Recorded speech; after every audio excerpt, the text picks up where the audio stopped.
I never thought a single day could change everything. But sometimes life shows you who people really are when you least expect it. My name is Sarah, and I'm 26 years old. This story is about how I lost someone I loved, found someone I thought I loved, and then discovered the truth about what love actually means. Let me start at the beginning. When I was 22, my little brother died. His name was Marcus, and he was only 19. For 2 whole years before that, he fought cancer. I watched him go through treatments that made him so sick he couldn't eat. I saw him lose his hair, lose weight, and lose his energy. But Marcus never lost his smile. Even on his worst days, he'd crack jokes and tell me not to worry so much. The day he died was the hardest day of my life. It felt like someone had ripped a piece of my heart right out of my chest. I couldn't breathe properly for weeks. Everything reminded me of him. His favorite cereal in the kitchen cabinet, his basketball shoes by the front door, the video games we used to play together. But slowly, I learned how to live with the grief. I learned that missing someone doesn't go away, but you can carry it differently. You can honor their memory instead of just feeling sad all the time. That's how my tradition started. Every year on the anniversary of Marcus's death, I do the same 4 things. First, I take the day off work. No meetings, no emails, no distractions. Second, I go donate blood at the local blood bank. Marcus needed so many blood transfusions during his treatment, and strangers donated that blood to help him. Now I do the same for other people who need it. Third, I visit his grave and tell him about my year.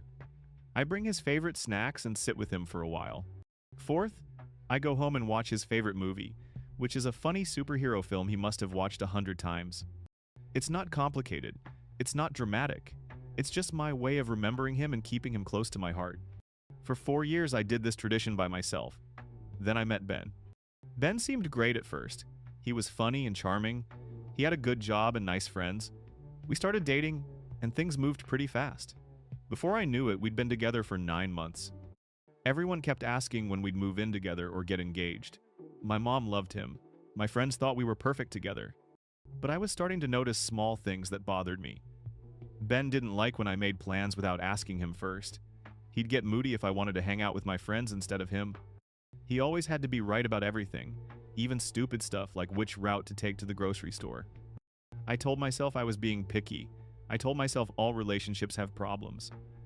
I ignored the little voice in my head that said something wasn't quite right. Then came the day that changed everything. It was 3 days before the anniversary of Marcus's death. Ben called me in the morning, sounding excited. "Hey babe, so my dad is coming into town this weekend. He really wants to have lunch with both of us on Saturday. I already made reservations at that Italian place you like." My stomach dropped. Saturday was the anniversary. "I can't do Saturday," I said. "That's the day I do my thing for Marcus. Remember? I told you about it?" I had told him about my tradition. Not in huge detail, but he knew it existed. He knew my brother had died. He knew it mattered to me. "Oh, come on," Ben said, and I could hear the annoyance in his voice. "It's just one day. My dad really wants to see you, and he's only in town for the weekend. You can do your blood donation thing any other day." My blood donation thing, like it was just some random errand I could move around whenever. "It's not just about donating blood," I tried to explain. "It's about remembering Marcus on the specific day he died. It's important to me. And my dad is important to me," Ben shot back. "You've met him before, so it's not like this is some huge deal. You're just being stubborn." We went back and forth for a few more minutes. He didn't understand. Or maybe he didn't want to understand. Finally, I just said no again and hung up. I felt terrible. Maybe I was being selfish? Maybe I should just skip my tradition this one time? But every time I thought about it, I felt sick to my stomach. This was about Marcus. This was sacred to me. Saturday came. I woke up early and got ready. I put on Marcus's favorite color, which was blue. I grabbed the photo of us I always brought to the cemetery. My phone buzzed. It was Ben. "Last chance to change your mind. Dad is asking about you." I didn't reply. I went to the blood bank first. The nurses there know me now because I come every year on the same day. They're always so kind and gentle. While I was sitting there with the needle in my arm, watching my blood fill up the bag, I thought about all the people who did this for Marcus. Strangers who took time out of their day to help someone they'd never meet. After that, I drove to the cemetery. It was a beautiful spring day. The sun was shining, and there were flowers blooming everywhere. I sat down next to Marcus's headstone and unpacked the snacks I'd brought. His favorite chips and a can of the gross energy drink he loved that I always told him was going to rot his teeth. I talked to him for a long time. I told him about my job and my friends. I told him about mom and dad. I told him I missed him so much it still hurt sometimes. Then I went home. I ordered pizza, which was Marcus's favorite food. I put on his superhero movie. I'd seen it so many times I knew every line, but it still made me laugh. It still made me feel close to him. That's when my phone buzzed again. Another text from Ben. Are you seriously still doing this?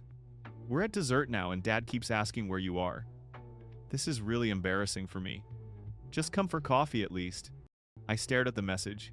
I read it 3 times. He thought I was embarrassing him. He thought my grief was an inconvenience. He thought remembering my dead brother was less important than coffee with his dad. I texted back, being as calm as I could. I told you I couldn't make it today. I'm sorry your dad is disappointed, but I'd be happy to see him tomorrow or any other day this weekend.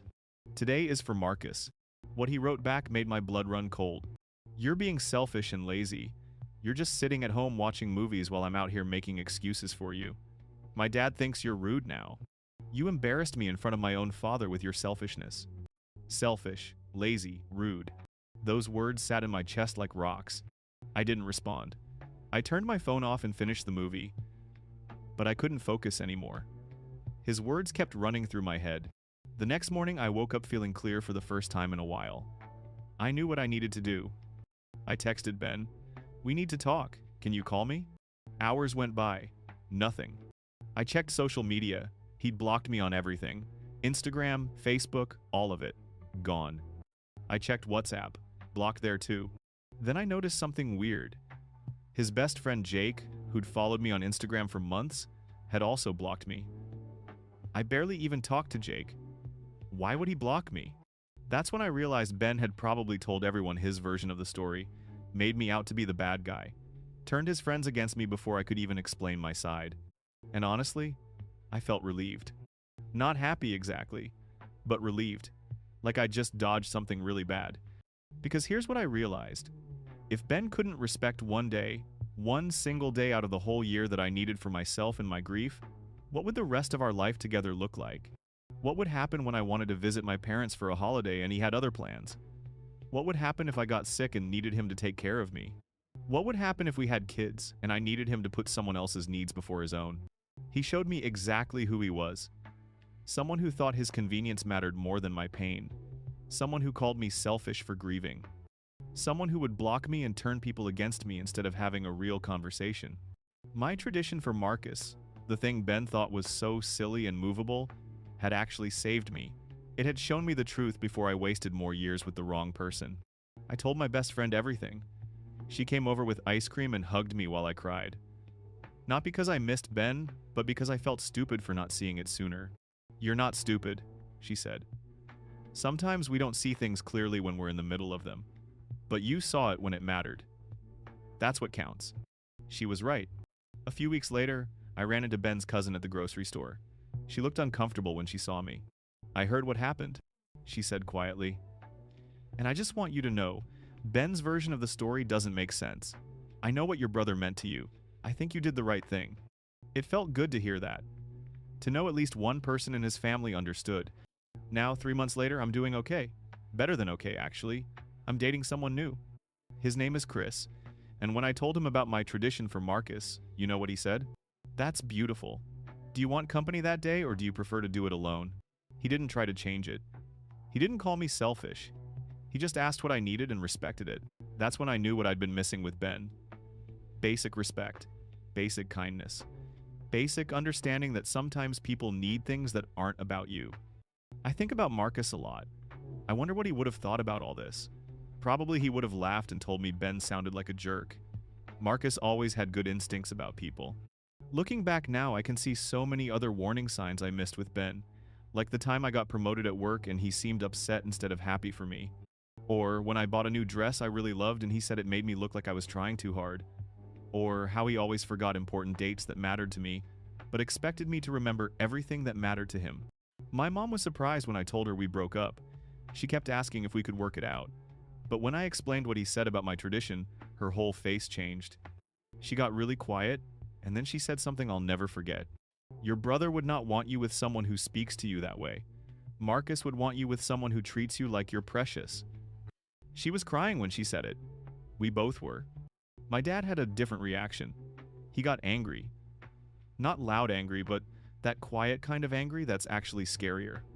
He said if he ever saw Ben again, he'd have some words for him. I told him it wasn't worth it, that Ben was already gone from my life. But I understood why Dad was upset. He'd watched me take care of Marcus during those awful 2 years. He'd seen me spend nights at the hospital, holding Marcus's hand through the pain. The truth is, grief changes you. Losing Marcus changed me in ways I'm still discovering. It made me understand that life is short and precious. It made me realize that the people you love won't always be there, so you need to show them you care while you can. It also taught me that some things are non-negotiable. My love for Marcus, my need to remember him, my tradition that keeps him alive in my heart, these things aren't up for debate. They're not things I'll compromise on for anyone. Ben wanted me to compromise. He wanted me to put his needs and his dad's visit above my grief. And when I wouldn't do that, he punished me by disappearing and making me the villain in his story. But the thing about truth is, it always comes out eventually. More people reached out to me after Ben's cousin did. Friends who'd heard his version of events but didn't quite believe it. People who knew me and knew I wasn't the person he'd described. One of his friends even apologized to me. He said Ben had told everyone I'd ditched them to be lazy at home and left out the whole part about my brother dying. When this friend found out the real story, he felt terrible for believing Ben. I appreciated the apology, but I didn't need it. By then, I'd already moved on. My tradition continues. Every year on that same day, I donate blood, visit the cemetery, and watch that superhero movie. And every year, I'm grateful for what that tradition has given me. Not just a way to remember Marcus, but a way to honor myself too. A way to know what I will and won't accept in my life. Some people might think it's just about one day, just about one lunch. But it's never really about just one thing, is it? It's about whether someone sees you and respects you for who you are. It's about whether they can put their ego aside for something that matters to you. Ben couldn't do that. And his inability to do it, his decision to call me names and block me instead of trying to understand, showed me everything I needed to know. I'm not sad anymore. I'm grateful. Grateful for Marcus, even though losing him broke my heart. Grateful for the tradition that keeps him close. And grateful that I learned the truth about Ben before I made an even bigger mistake. Sometimes the worst things that happen to us teach us the most important lessons.